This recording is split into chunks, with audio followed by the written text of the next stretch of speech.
what are some of the biggest benefits that lawyers will see from being a part of the LMA that they might not be currently aware of? Yeah, it's an interesting question when, because, and thank you, you sent these to me in advance, and the audience is now going, really? Because did he prepare?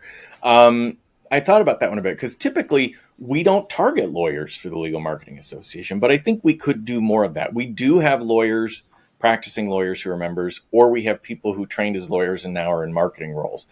Our membership is generally comprised of people with marketing or business development in their titles in some form or fashion, or at one time they were, and now they've moved into a DEI role or a data management or whatever. But I think what is interesting about the community that I do think lawyers could benefit from, especially if they're a solo shop or they just want to jumpstart their own kind of muscle tone, or more importantly, to be an advocate for the marketing people they have in their offices, come to one of our events and just sample it. You can come to an event without being a member. It's a small surcharge for the lunch. It's like $20, or you can go to a conference. It's a little more expensive. You don't have to be a member yet, but come to one of the events and absorb the culture of best practice sharing and knowledge sharing. And we have what we call our shared interest groups, and they're across a lot of, to me, that's one of the best things we do in many ways, because they're thematically based versus geography or anything else. So we've got one that's small firms. We've got one that's PR and media. We've got a social media one. We've got a MarTech one, DEI.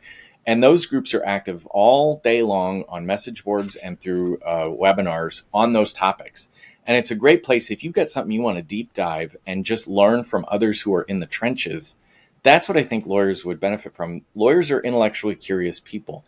They like being part of a community. And I think they would enjoy the camaraderie.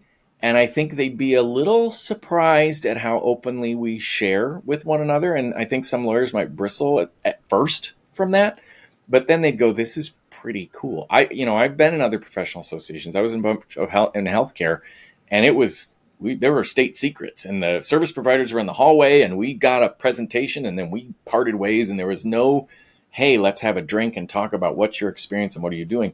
That is unique to the Legal Marketing Association, I believe. And I think attorneys would really gravitate toward that. So yes, I should speak about the substance and all of that, but I also think just the community and getting to be around some of these folks and learning what the experience of your operational people really is day to day can be eye-opening. We don't disparage any of our lawyers, but I don't think they always quite appreciate the manner in which they're approaching us with an issue is not talk about client orientation and learning how they don't really know how we think. And we try like the Dickens to know how they think. But I think coming to some of the events would help that break down some of those walls.